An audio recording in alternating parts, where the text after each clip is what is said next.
Welcome to Real Human Design Stories, where guests share their powerful personal stories of transformation through human design. I'm Kathy Bochonko, an intuitive human design mentor and guide to radical self-trust. Join us as we explore how your human design experiment can truly change your life. Hi there. Today I'm joined by someone whose energy I felt long before we met in person, Jahje Ives. She's a 5/1 emotional manifestor with the left angle cross of education. And after finally connecting in Austin this April, I knew I had to bring her on the podcast. Jahje is a human design guide, transformational coach, and intuitive artist whose work feels like an invitation to come home to yourself. Through her coaching and her art, she helps people reconnect with their inner wisdom, trust what they know, and take soul-aligned action. And when she's not holding space for deep transformation, she's in her studio painting with crystal-derived watercolors. Yes, really. Creating these stunning vibrational pieces inspired by the sacred bloom within us all. Her work has been featured everywhere from HGTV to Vogue and carried by Nordstrom and Crate & Barrel. She brings beauty, presence, and pure creative magic to everything she touches, and I cannot wait for you to experience that in this conversation. So, welcome, Jahje. I'm so happy to have you here, and I know you have a really juicy story. We'll just love to hear that. You start wherever you want to start. Oh my gosh. Well, thank you so much for having me, Kathy. I was saying this is like one of my favorite podcasts to listen to because I just love hearing people's stories of how human design has come into their lives and how it's affected them. And for me, it began, I'm going to start before human design because I was born into a body to seek. I have been a seeker since I was born. I was born into a Sufi community. And that's where my, slightly different than the norm name comes from. And growing up, I was always that like highly inquisitive kid who literally would ask, like, what's my purpose? Why am I here? How can I figure out exactly what I'm here to do? And when it's to the point where I even a couple of years before I found human design asked a teacher who I was studying with that, and they basically told me to go do a Vipassana silent retreat. And I was like, no, you don't get it. That's not the answer I'm looking for. Not that I don't believe that all the answers are within us, but when I found human design and I realized that the answers literally were within us, within our human design chart, I was like, that is the answer I was looking for. And so that is what brought me to human design. And it was in 2020 when we were all, I think, forced into self-imposed introspection. It was in the spring of 2020. I was working with a coach who was like a mystical, magical woman. She was amazing. She taught me so much. And she brought in a human design reader to read my chart. And I had never heard of human design before.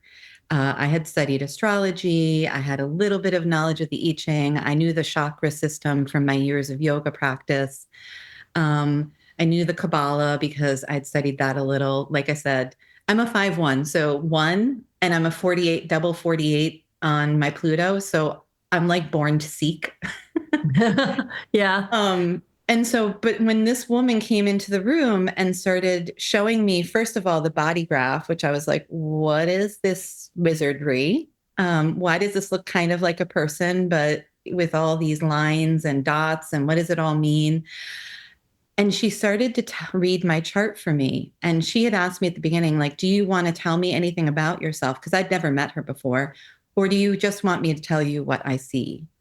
And of course, I was like, I just want you to tell me what you see. I don't want to tell you anything. I don't want to give you any disposition. Sure. And she started reading me, and it was like, how in the world are you looking into my soul? Like, my coach was on the call, and this woman who was reading my human design was telling me things about me that I hadn't even shared with my coach. Heck, I hadn't even shared some of the stuff with my husband, who I've been with for like almost 30 years. And it just unlocked a floodgate. I cried a lot. Wow. I felt utterly seen and I was fascinated. And it was only an hour long reading. And after the hour, I was like, I had taken copious notes. Um, because if you know, you know, I've got the, arrow facing, like I have a receptive, active arrow. So I need to take notes. And I didn't know that at the time, but she told me as she saw me scribbling my notes, she looked at my chart and was like, oh, good, you're taking notes. You need to do that to take this in. Right. And I just kept going back. I rewatched that recording so many times, kept going in, and I finally started getting books upon books upon books and diving into the world of human design. If you were to name 3 things that stood out as like the most like, okay, yeah, she sees me kind of things she said, what would those have been? It was funny. It was my personality sun, which is in gate 12, which is the gate of caution in traditional human design. In quantum human design, it's the gate of the channel. And she's like, you are a person who takes a long time to like really feel into what you want to say. But when you want to say, it arrives like lightning and it impacts people in a way that shifts them. And all my life, I've been that person that like quietly takes in a scene or quietly takes in things. And then I come in with the like boom. And it doesn't even feel like me a lot of times. It feels like almost like I'm this channel for what needs to land in the room or the thing that needs to be said. That was the first thing because she didn't know me. She doesn't know that that's like a lifelong thing that happens with me that I'm known for, that some people avoid me for. It was also, she revealed to me that I was a manifestor type. And she said, you have an unreadable aura. And and that landed because, as I said, I've been with my husband since we were 18, like a good lifetime. And the thing that has always annoyed me most is that he can't read my mind. He can't read what I'm thinking, even when it's like I'm making it very plain. I have to inform him. And when I learned that, I was like, okay, that kind of ticks a big box for why I get frustrated with him. Or actually, not even frustrated, just like literally 0 to, 100 anger. And then the other thing that she said is she's like, you feel the world really deeply. And if you see my chart, which actually, if you're watching this, you can see my chart right behind me. Oh, there. I only have 2 centers defined, and the rest of my centers are open in human design. And I am that person who walks into a room. And even though I'm a manifestor, I read that room so deeply that it actually, for many years, caused me to shut myself down because I felt so deeply. And I would try to protect myself. And since having that reading, and I was at the point where I was reading, realizing that about myself and realizing it was a gift instead of a curse. But I've learned so much about how to utilize that instead of be its victim, which is kind of where I was, 5 years ago when I had this reading. Wow. And for anybody who is wanting to see Jahje's chart a little bit more clearly, I always put the chart in the episode blog at realhumandesign.com. So you can always see it there also. But yeah, you have just one channel, 3536.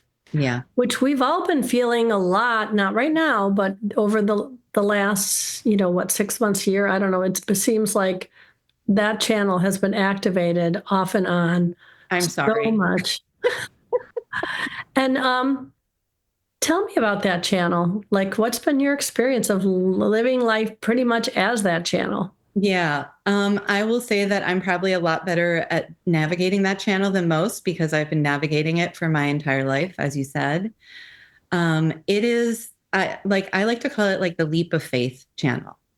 And I'm interrupting the manifestor. I just realized I didn't say it connects. If you can't see, if you're listening, it connects the solar plexus to the throat center through collective energy. Yes. So it is the gate of the adventurer, right? The gate of the, yeah. And I am, like I said, born a seeker.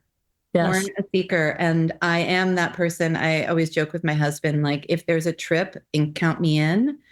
I am always down to travel. I love having new experiences, meeting new people. Actually, when I met my husband years ago, I had given up the opportunity before I met him to go to Sweden for a half a year because of another boyfriend. And I informed him that if he ever held me back from traveling, I would be traveling without him and he would be home alone, because I would never, ever do that again. Because for me, experiencing other people, other places, other modalities is my purpose, honestly. Yeah. And it's not just because I love to do that, it's because I'm emotionally driven to take in those experiences and then share them with people, because it helps expand their viewpoint of what's possible. Yeah. And I've gone through some, like, I've gone through some amazing experiences where, my unconscious earth is in gate 46, which is like embodiment. And so I do have that tendency to, like, be in the right place at the right time. That's serendipity. Yeah. Serendipity. And I've also gone through some really heartbreaking leaps of faith. Like, I think because we connected over this, like, that when I was in my early 20s, I lost my brother in a week in a really shocking manner. He fell sick. We thought it was just the flu. Turned out it was aspiration pneumonia. And he was at the best hospital in the world for aspiration pneumonia. He was a healthy 20-year-old man, and his body gave up. His body. And it shocked me actually into a different consciousness for a while. What do you mean? How so? So, like, I'm I think sorry. I shared about this in Austin, actually. Pardon me? I shared about this a little in Austin at the Karma Clearing. Yeah, I'm sorry. I don't know that I was present when you shared. Okay. Well, that's okay, because neither were your listeners. So I need to let them in now. So when I was 22, my brother, as I said, fell sick. We thought it was flu. He checked in. He ended up at Duke University. He was at Duke University, ended up at their hospital, and he passed away within a week. And his body, I was in Philadelphia, where I'm based, where I lived at the time. And when my parents flew down, my younger sister was in high school, so I stayed with her. And I went to the community. I was raised in a Sufi community to pray. And when I was praying, I was sitting in front of this bed where my Sufi teacher used to live. Like, he spent the last part of his life. He would sit there and discourse, and I was praying because it's a PowerPoint. Right. And as I was praying, I saw my brother materialize on the bed. And I thought, and it was all white, and he looked so young and so at peace and so pristine. And I thought, this is him healing in the hospital. Mm-hmm. Fast forward to, I went down to the hospital to be with my family because things were getting worse. And that final day when he passed away, I walked into the room and I saw him, and it was the vision that I had had. Yeah. And it was him in the bed, right down to, he had these like white sneakers on that my mother had bought at Kmart. They were like these white, he would never have worn them, but in the vision, he had had these shoes on. And I thought, I got it wrong, but yet I got it right. It was like I had seen, but I wasn't ready for the truth. And it cracked me open. And I literally, I don't think I've ever admitted this, but, disconnected from, like, it was almost like who I was, my body and my soul. It was like my soul stepped back and was seeing through my body in a way where I was seeing deep truths that hadn't been available to me, which I think when we have those soul shifting experiences can happen. And it did. It was, coming back to human design, that 3536, that was like the ultimate leap of faith. And what ended up happening is as my soul navigated that, still in my body, still in my day-to-day life, I kept a journal for that full year. I would speak to everyone and I would speak these words that like would just come through me. And I was comforting, even though I was mourning, I was also comforting the people who were coming to me. And you said this was when you were 17? No, I was 22. Oh, 22. I don't know where 22. I got 17. Okay. I mean, still, a baby. Young. Yeah. Very young. And I was comforting like my parents and I was comforting their friends and I was comforting myself. But what I was really being offered was this gift of seeing the impermanence of this vehicle that we arrive in and the permanence or the transition of a soul. Yeah. And it was sort of the first crack open to, I know there's so much more than just going out there, making money, chasing the dream that we're sold, being in the box that we're told we were supposed to get in. And it really did change the trajectory of my life. It was that huge leap of faith because before that, I was in school. I was an artist. I was in school going through art, but I was getting a teaching degree because I was like, that's practical. If I'm going to be an artist, I don't want to be a waitress. I'll be a teacher. And it was at that point that I realized, like, no, I really want to take the leap and just go and shift people with what I can create for them. And through my writing, which actually ended up being like the next year, I was offered a residency and I got to write a book about my brother. That was an art piece. That was a book that has now, actually, I'm going next month to see it in DC. It's at the Women's Museum in Washington, DC. I didn't know anything about this book. What's the book called? Unspoken Letters to My Heart. Oh, that's because it was all the things that I wanted to say to my brother that I didn't get the chance to, because by the time I arrived at the hospital, he was in a chemically induced coma. Yeah. And so for that year after he passed away, I wrote letters to him and to myself. And it was a really amazing time. Would I have traded it for having my brother back? 100%. Right.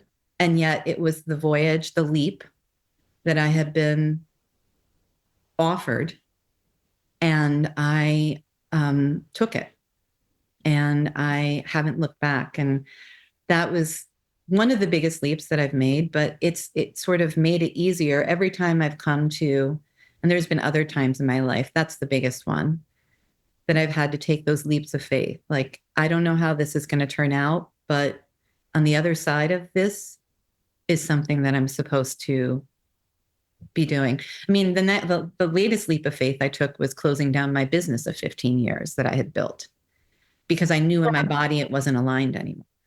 And tell us about that business with there was the baby stuff and the baby stuff. Yeah. So I built a company, Baby Jives Co., after the birth of my first son, or my first child, who is now 16.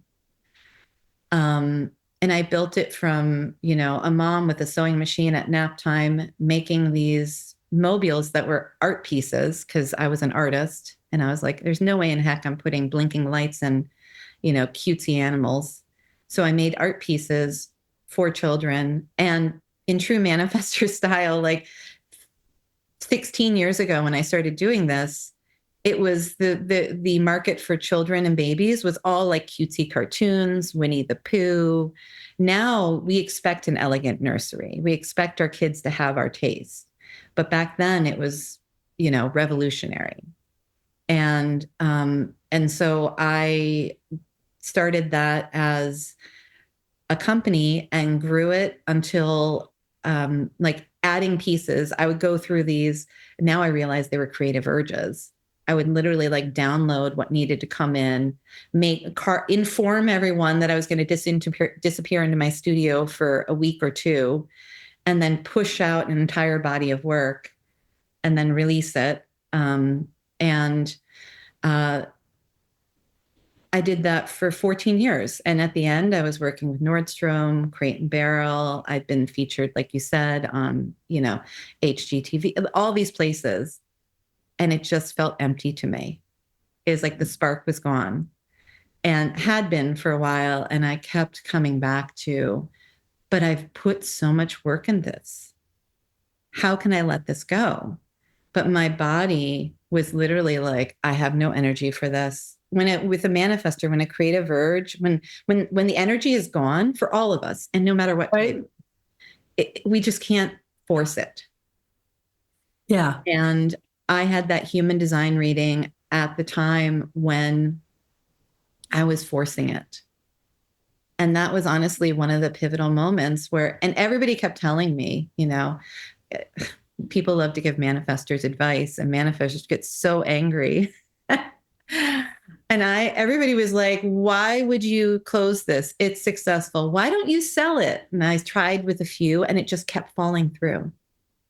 And finally, I actually had to say, it's because the energy is done. Right. I don't want this to even exist without me. Hmm.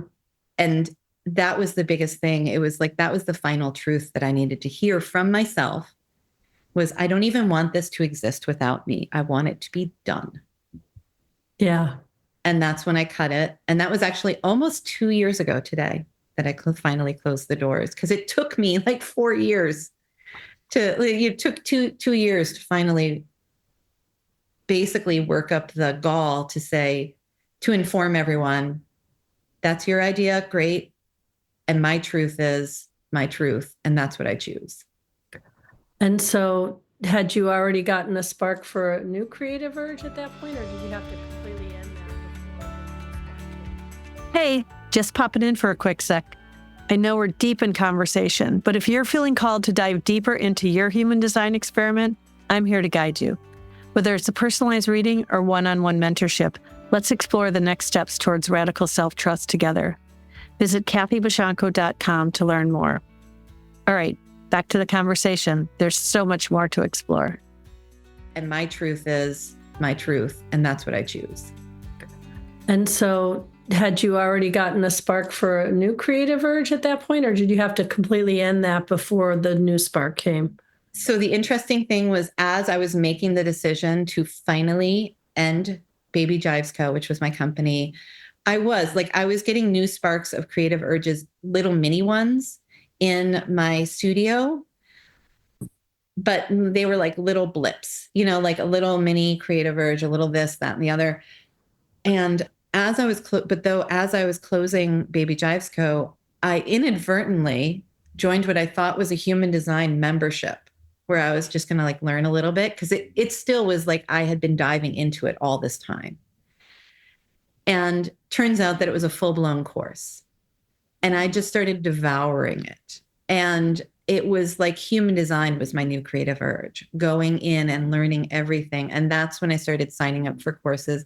And that's also when as I started learning it deeper and deeper, is when the idea for the 64 gates dropped in. Because I was studying in human design, there's the 64 gates, which are connected to the 64 I Ching hexagrams. And they're challenging to grasp, especially when you have an undefined head in ajna. Actually, a completely open head and an undefined ajna. I've got the reverse. Yeah, my ajna only has 2 gates defined in it. My head, 0. Right. And so I started making flashcards to remember them. And then I started being like, who in my life has these gates? How can I learn from them? And then I started drawing those people. And then I started getting these downloads of nature elements that were connected to it, because I was already doing these bloom portraits for people. And is that what you call the chart that's behind you? Is that a bloom portrait? So that one is an embodied portrait. The black one behind me it's sort of more of a space. And for those who can't see it, she has this beautiful, outliney kind of sketch. Yeah. Body that the body graph is imposed on, that I probably didn't describe it nearly as well as you could, but. No, that was good. It's basically a line drawing of myself, because that's mine, with my body graph within it on sort of a celestial background, so that I can, because if you're studying human design, you look at your portrait all the time. Yeah. And I wanted a portrait that really embodied the energy of my design. And And that was something that had come to me right away, was to create an embodied. And I have an early version that was slightly different. So what's a bloom portrait then? So the blooming portrait is the similar thing with the outline of the body graph within, and then there's a plant element or a nature element that's blooming within from your sun gate. Hmm. And before it became your sun gate, it was, I would meet with the person, I would connect with what their spirit essentially was asking to come through, and I would fill their body with flowers or blooms that connected to that essence of who they were. I'm trying to think if I've seen one of these. I don't think I'm not sure if Might I need have them to out there. are they on your website? You know what? There might be one on my website. Yes, there is one on I'm my going to website. need to link to one of those because I want to see it. So Okay. we'll make Well, sure. and you know what? Here is the way that it goes, is it is actually in the process of re-evolving right now. Yeah. Into a human design bloom portrait where it is almost like a full body portrait. And my birthday is coming up this next month, and I'm making one for myself for my birthday as the first commission. Prototype. And then I'm going to be able to offer it to other people. But it's basically almost like a life-size portrait of yourself with that, Oh, really? Life size? Well, yeah. I mean, if you think about it, like your portrait is usually about life size, like 24 by 36. So It's 2 foot by 3 foot. So just the top, because it's funny. I often, I don't usually draw the bottoms of people. They're not important. We don't need to get anywhere. We just need to be. Well, that's funny because the body graph doesn't have legs either. Exactly. Does the chakra thing, but there are chakras in our feet and everything. So, and our legs are certainly important. Our legs are certainly important. Yeah, we do need to get places, but I guess maybe because I'm such a contemplator, it's almost like I'm in this. I'm not saying that I haven't ever drawn people with feet, but I tend to be the embodiment is the center and, above. Well, it's funny because when people go to take pictures, I always have to tell them, no, back up. I want you to get my shoes. Oh, that's see, and I'm usually like coming closer. I don't want you to get the rest of me. No, I want my whole outfit. I love it. Especially since nobody ever sees anything on Zoom. Like if I post a picture, I want people to see, look at my cute shoes no one ever sees, right? That's true. You always do have cute shoes. That's a kind of an addiction of mine. So yeah, so that's cool. I'm excited to see what that looks like. And so then I believe that's evolved. Your little flashcards are evolving too. Yes. Yeah. So my flashcards that I was making to remember the 64 gates started evolving into, because as I was thinking about people and wondering who had the gates, I was actually then I was interviewing them. And then as I was interviewing them, I was like, you know what? I had already started making the embodied portrait. I'd made the one of me. I was like, could I make? And that's when it dropped in. And it was like, whoosh, a creative urge, a divine download of this. And that's the way it happens with me. It's almost like I can see everything. Like the art, I always joke, if I had a computer, not AI, because they can't do what I do. But if I had a way to like directly input to my brain and just spit it out from there, it'd be a lot easier. And I will also say the way I work is I don't plan, except for the body of the person. I don't plan what's going to bloom within them. I know the flower, but the way it blooms comes through when I'm painting at my desk. And so, some artists sketch out every bit. I sketch out just the body, and then it's all intuitive. Yeah. And so even though I joke that I'd like a computer to interface, it wouldn't work because the magic is when it's coming through the translation. So aside from the fact that it's giving you all this inspiration for types of art, how do you feel knowing your human design has helped you as an actual artist? Like, has it helped your creative process? Very much.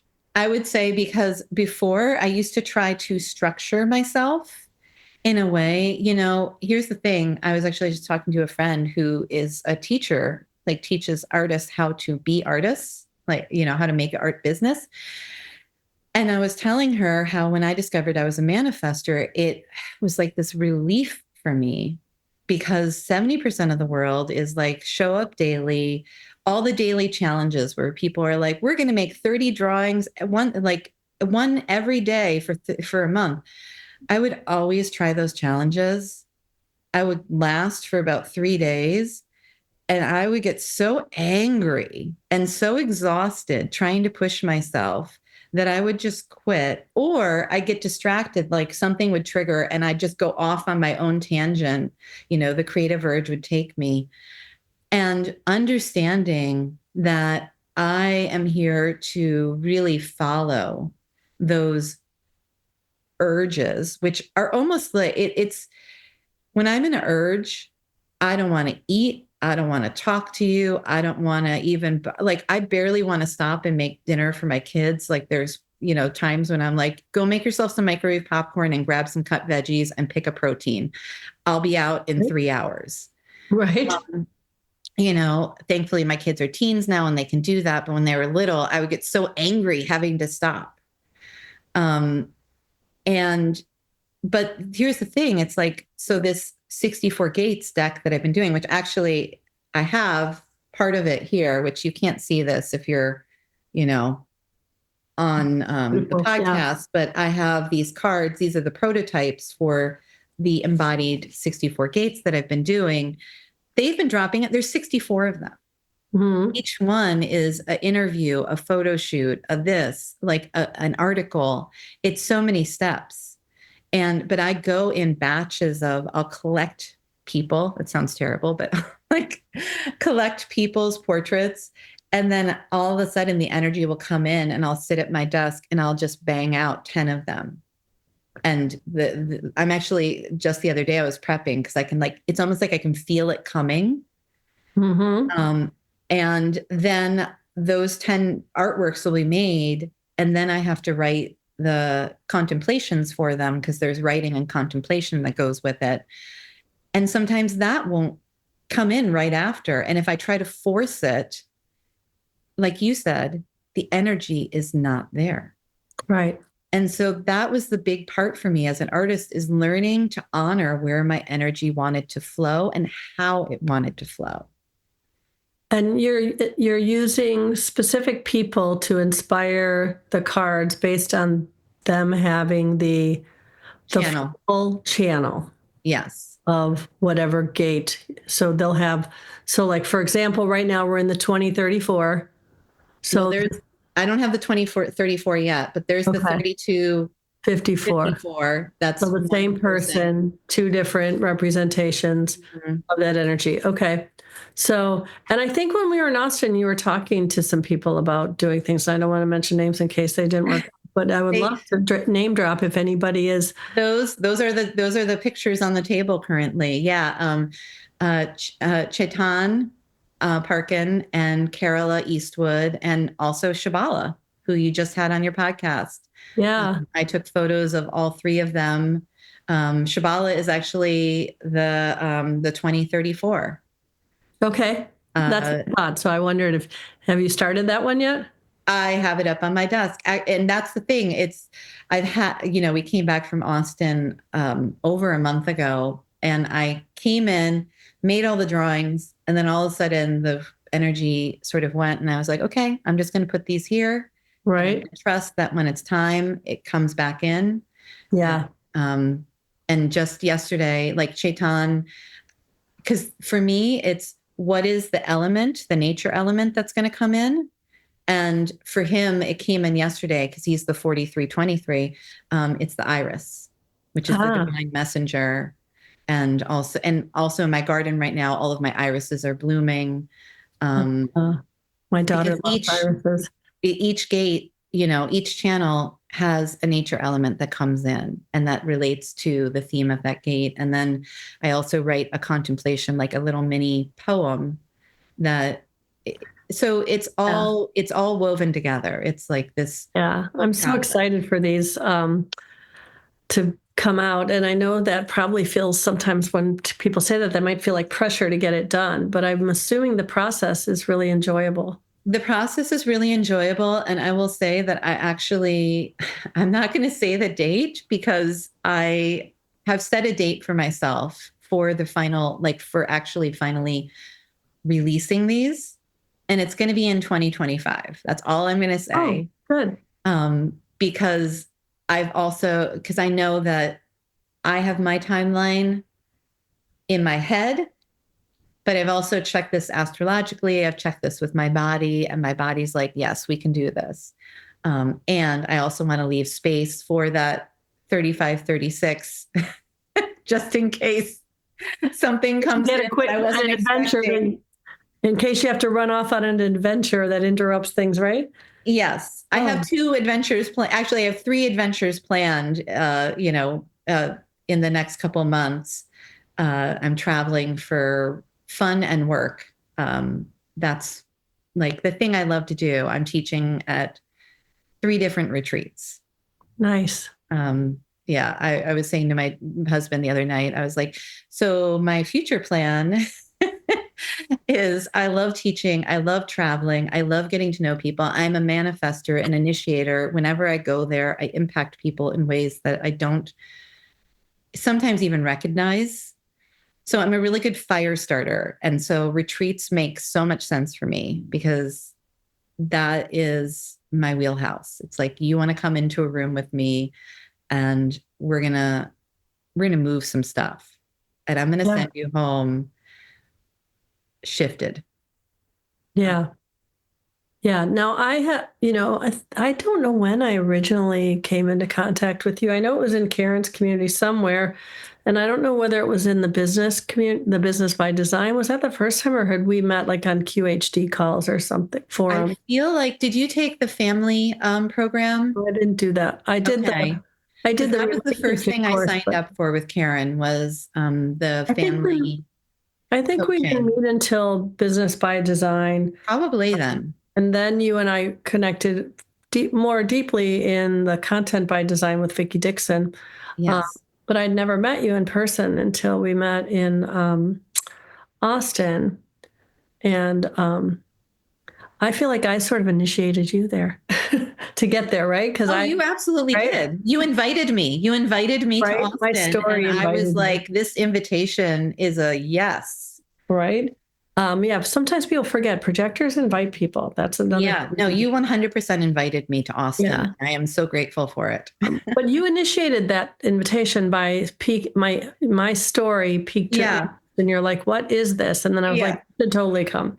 And I'm so glad you did. And it was interesting because, I always love to watch the way that people respond to other people that I know when they first meet them. And people were like, who is that? She's got really cool energy. I was like, oh, that's Jahje. But they were like, wow, she feels really good. Like I had a couple of people say that about your energy just in general. So yeah, and it's always neat because I think that, on all these Zoom calls and stuff and conversations, it's easy to get a good taste of a person, but until you're actually in real life aura, you don't really get the full thing. There's like a little bit that doesn't come through, I think. I completely agree. And it's funny because when people learn I'm a manifester, I often get the reaction of, you don't feel like a manifester. And I used to be like, what does that mean? I can understand that. Yeah, I think it's probably because of my openness. I'm so open, and my unconscious sun is gate 25. Yeah, I think And that's part of it. so that like pure love is how I operate. I mean, my whole life, I have been the person who's like, I don't understand why people are mean. I don't understand why you can't just be loving to that person. Like in our house, my kids roll their eyes at me because I'm like, all right, guys, yes, that's frustrating, but can't we just be kind about it? Like, let's look beyond the surface. I'm always the person who's like, let's dig deeper. Yes, maybe they weren't the nicest, but let's dig deeper into what might be happening there. Because I think that's also what that 25 wants to do. It like wants to deeply know and understand people. Give everybody the benefit of the doubt because we're all connected, right? I do. I give everyone the benefit of the doubt, even when it bites me in the butt, which it has multiple times in my life. I'm still going to always give you the benefit of the doubt because I'd rather believe the best of you than not. So, how do you think your Sufi upbringing has influenced that aspect of you? Well, that's a big part of it too. And can back up because I think there might be some people who don't. I mean, most people know who Rumi is, and that's like what they know, right? And some people don't even know that Rumi was Sufi, but know. So that's actually Rumi, the English translation of Rumi by Coleman Barks. Coleman Barks actually studied with my teacher, and in it he thanks my teacher for helping him with the translation of Rumi. So I was born into a Sufi community called the Fellowship, which was in Overbrook, Pennsylvania. It still is, right outside of Philadelphia. And my name arrived via telegram from Sri Lanka, because that's where my teacher was when I was born. I almost came home from the hospital baby girl. Oh, the teacher named you, not your parents. No, my parents' names are Kathy and Tom. My full name is Jahje, which everyone calls me Jahje. Only people who've known me forever called me Jahje. Jahje, yeah. Jahje. And sounds it's very interesting French because it's got two meanings. It's a masculine name in Arabic, which means king of the world, which I like to remind my husband of when he gets out of line. And in Tamil, in Tamil, which is the native tongue of Sri Lanka, which is where my teacher's from, it has a feminine meaning, a mystic feminine meaning. That is the beauty and grace of God's gaze. And I like to say that from the beginning, I was named for both masculine and feminine to balance. And so I grew up in that community. And until I was just shy of 10, I would go to hear the discourses from my teacher, who would answer questions. And the cool thing is, like, I have transcripts of questions I asked him when I was just like a little kid. And my questions were never like, why are there flowers? It was like, what is God and how do I know him? It was, I was like, I would like to go very deep, please. And the interesting thing is, reading the answers now as an adult, I realize how much those answers shaped me, because it was essentially like the crux of the Sufism, the Sufi teachings, is that you're here to have a personal relationship with God. That God is the spark within each of us. It's not this entity that is outside of us that rules over us, that causes churches to be made and dictates and edicts and this, that, and the other. It is actually something that, as I like to say, is almost like when you go to the beach and you're trying to reach the water through the sand, and you're digging into yourself and into that sand. And when you dig deep enough, you reach that water, which is the essence of the divine, the knowingness. And so when I work with my clients with their human design, I often say, like, you have all the answers within you. And it's just because we've been listening to so many other people tell us what our answers are that we've forgotten how to hear those answers. And so that's what I love about human design, is it gives you that map to come home to yourself. And at a certain point, that's why, like, my clients, I'm the initiator. I'm like, you're done. You have gotten to the point where you need to go without me. It's almost like, it's like Yoda and Luke, like every teacher has to set their, it's like, and even my teacher, when I was 9.5, he passed away, and no longer were the answers readily available from the mouth of this teacher. You had to, but as a child, I had already learned, like, I was Yeah, I'm telling you all my secrets, Kathy. You're good at this.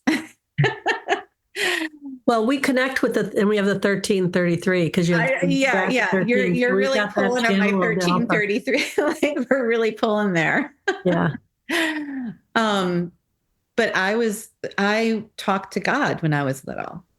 I still every important part of my life that I've made a decision from, I talk to God, to myself, to within, and I ask and I inform sometimes, but more like I inform the universe, God, whatever, God, universe, source, or Gus, as you might call him, or her, or it.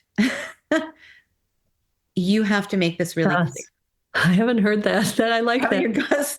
I will say, there's a few of my teachers who use it. Emma Dunwoody, who is an Australian human design specialist or teacher. That's where I first heard it from, is Gus. Okay. Maybe I have heard it because I listened to her. So I don't know. It's maybe in there and I just don't remember. It's in there. Yeah. But I have been doing that my entire life because I always knew the answers were within me. And that's the thing. It's like, we know our answers. We just learn to get in the habit of not trusting ourselves and not trusting that we are as powerful as we know we are. Yeah. And that is like the great, fleecing of humanity, is that in order to control someone, you have to make them believe that they are not powerful. Right. And that's what our structures have been set up for decades, for centuries.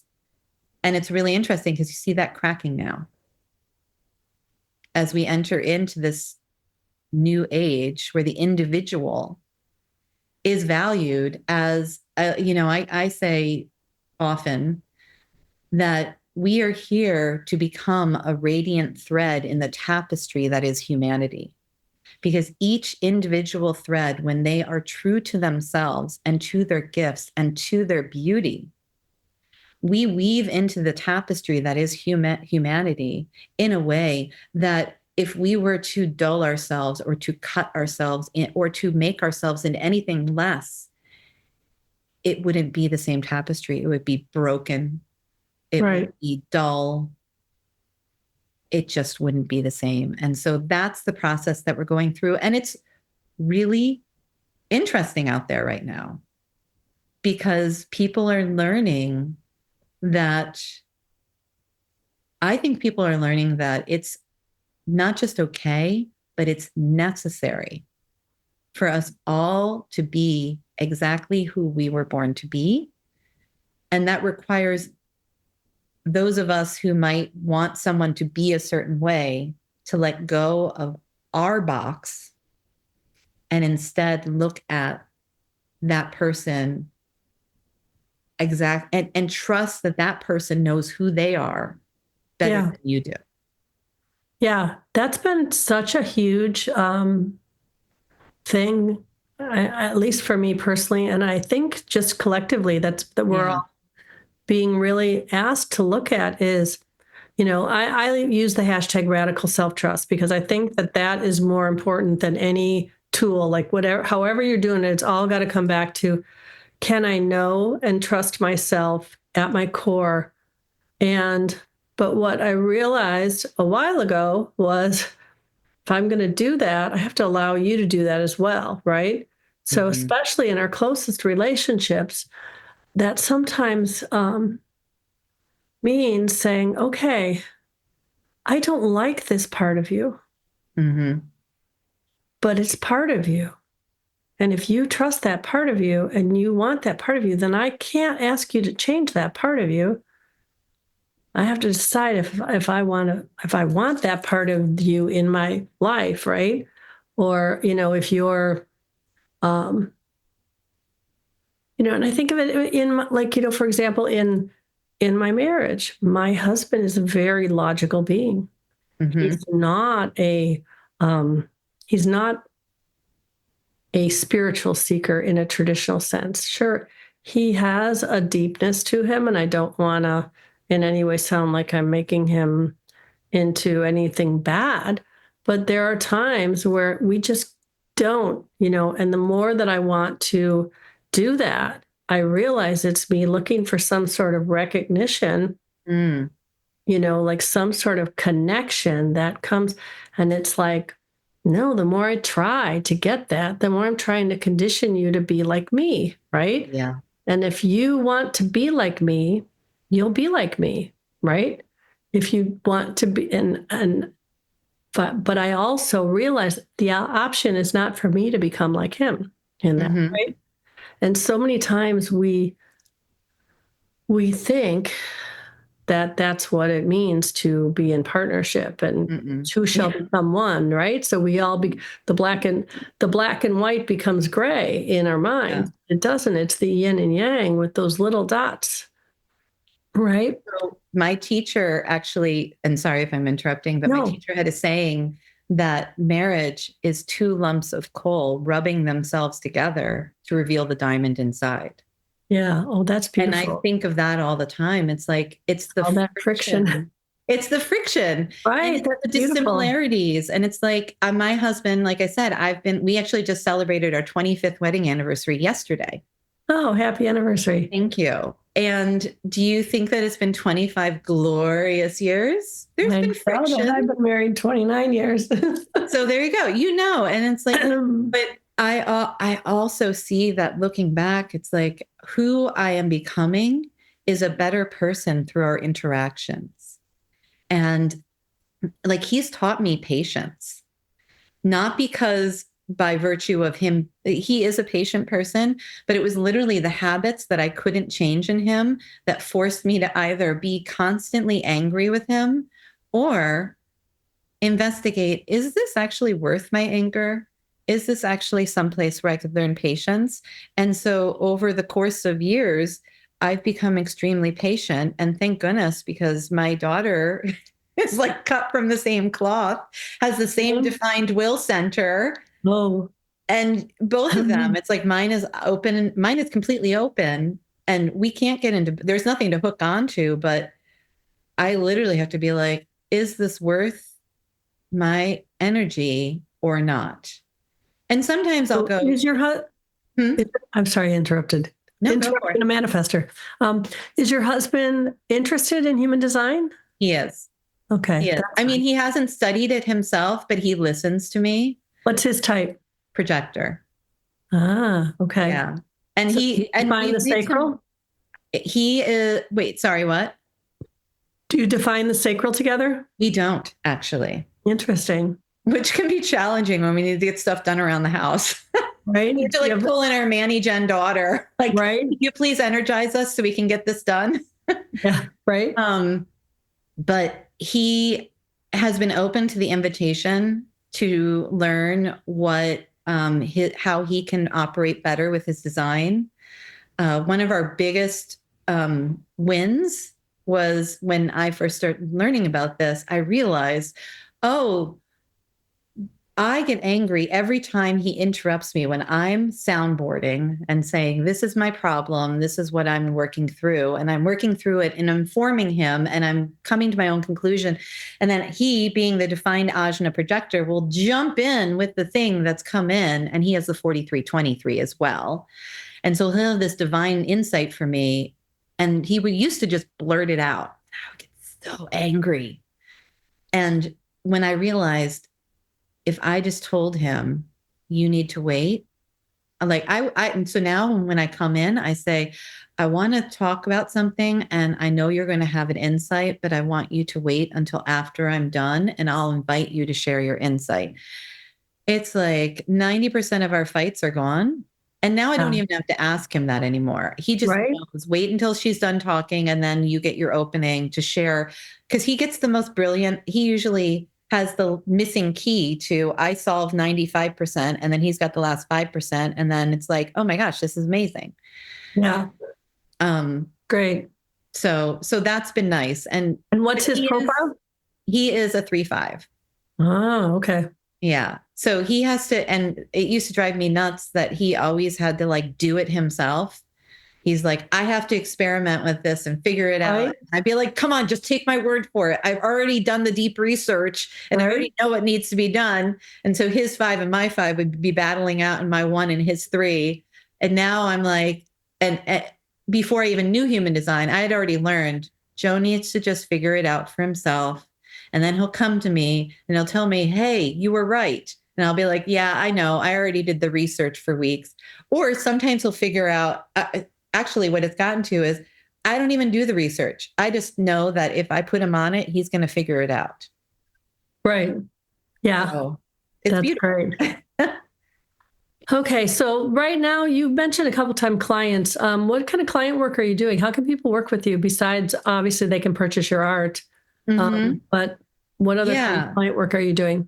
So I work with clients one-to-one primarily. Like I said, I do the custom embodied human design portraits. So if you're a person who loves human design and wants to embody your portrait, like that is a way to do it. And those custom slots are open right now. And then I close them when I'm going through creative urges, which I will just warn you that this summer I have a feeling they're going to get closed for a while because the 64 Gates project is coming to a head. And that's what I'm going to be putting a lot of my energy into this summer. And so when I have space, I work with clients. I do sort of an initial soul path reading where it's for the person who wants to understand their human design, maybe get a little initiation, but not understand all the facets of it. And so people come to me for that. That's like an initial reading. And then I have a soul activation, which is the person who really wants to deep dive into understanding themselves and shifting things in their life using their human design. And then I also, because I have 20 plus years of business experience, I do business human design readings as well. And I have, an introductory where I kind of give you the lay of the land of how your human design relates to your business. And then I also have a business activation, which is a 3-part where we really go deep into not just your human design, but also your business. Like I've got 20 years of online solopreneur, also scaling up to be somebody who worked with vendors overseas and large corporations and did all my social media and my marketing and all that stuff. So I have I'm a Gemini also. So in perfect like Gemini form, I'm like, I've got the business side of me and I've got the like soul Sufi seeker side of me. So people usually come to me when they're going through a life reimagining or a business reimagining. They're in a space where they know something isn't working. And I usually, because of the way my energy operates, can get to the source of it pretty quickly. And I jokingly say, like, I'll give you a loving butt kicking so that you can get out of your stuckness and get moving in your life. Yeah. So I just realized we're running out of time, but I realized there was one other question I wanted to ask you that I didn't get to, which was, how do you see your incarnation cross? Like if you are trying to explain that left angle cross of education, because it's an education cross, but it's only that one head gate, So usually we think of education as the defined head and ajna going out into the world and, that sort of energy. So Channel 12. It's 12, you mean? My personality sun is 12, which is the channel. And that's how my left angle cross of education comes through. I have always been really comfortable. I've talked in front of crowds of like up to 400 people without any preparation. I always have known that the right thing is going to come through at the right time. And I often end up in places where I have conversations with people where something will come out of me and they'll be like, what did you just say? And it'll shift their entire perspective. And I oftentimes am like, I hope we were recording because I can't remember what I said. And that's how that undefined head and undefined ajna operates with that left angle cross of education, because it's almost like a divine receiver. I am reading the energy. I'm reading your energy. I know what needs to be said. I know what needs to come through. And oftentimes it makes me, and I speak from my emotions. Like I move people from my emotions and from my experiences and from your experiences. And it's funny because I have a friend who has the same, she's a manifestor with the left angle cross of education, but she's super defined. And she is a therapist, and her stuff is like it. She has a defined head and ajna, and it comes from internal. Mine is almost like it comes from that divine universe channel, and from you, from the person. If I'm in a room of 400, from what the room needs to hear. If I'm in a one-to-one with someone, from what that person needs to hear at that moment, and it will just drop in. And I actually my arms, which are doing it right now, light up. It's like all the hairs on my body start to stand up, and I'm like, oh, there it is. We're activated. Yeah. It's really interesting when you feel like this, like I don't have that cross and I don't have the gate 12 defined, but I know what you're talking about when you're talking, and all of a sudden you just feel like this like sensation in your body of like, this is from Gus, you know? Yes. Right? Yeah. It's like I often like I'm doing the movement of like my hands coming down through my head and pushing out through through my throat. Yeah. And it's almost like this deliverance. And sometimes, and I just know when it turns on, all my likes and ums go away, and it just delivers like a train coming into the station. Yeah. Yeah, it's powerful. So, all right. Well, I have so much enjoyed this, and I'm sure everybody else has too. And if people want to find you, they should go where?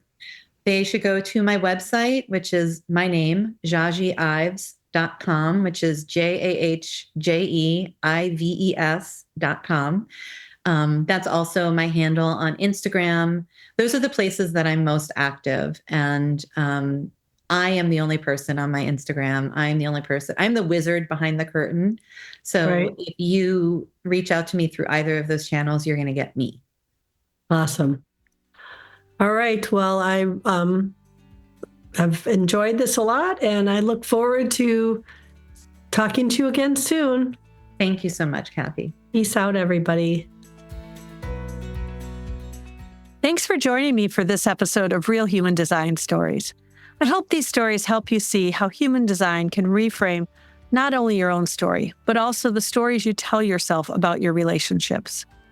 If you're ready to tell a more empowered story about who you came here to be, I invite you to explore ways to work with me directly at kathybochonko.com. Supporting this podcast is easy. Subscribe on Apple Podcasts, Spotify, YouTube, or wherever you listen. If you enjoyed this episode, please leave a 5-star rating, like, comment, and share with your friends. This helps the podcast grow the most. You can also become a contributing sponsor for as little as 99 cents a month. Details are available at realhumandesignstories.com. Thanks again for being here. Real Human Design Stories is created and hosted by me, Kathy Bochonko, and produced by Number 3 Productions. Peace out, everybody.